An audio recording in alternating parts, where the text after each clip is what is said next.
Uy, nandyan ka pala. Kumusta na? Taglamig ba dyan? Dito ang taglamig na. So, Diyos ko Lord.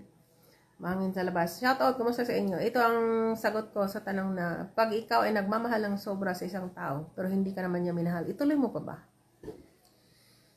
Ito ang tanong ko sa iyo pabalik. Gusto mo bang magdusa habang buhay? Ituloy mo.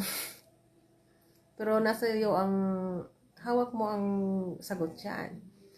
Kung gusto mo naman makita ang kagandahan ng buhay, ang pag-asa na makahanap ka ng taong mamahalin ka, ay iwasan mo yan, basura mo yan. Sa ano nga, sabi nga nila, ang dami daw isda sa dagat. Ay, totoo naman yan. Kung halimbawa, pagdating naman sa lalaki, Pinoy man or kalahi man natin or hindi, Pinoy man o foreigners, marami talaga. Kung isipin natin na bakit hindi ko nakatagpo ng taong matino.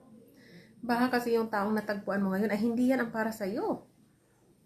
Hindi pa yan na right time. Kasi pa ang taong right time para sa'yo, kahit kakakilala nyo lang, pausapan nyo kaagad yung kasal, magpakasal na kayo kaagad dyan. Huwag nyo ipilit yung, yung pagmamahal nyo sa taong hindi kayo mahal, yung talaga.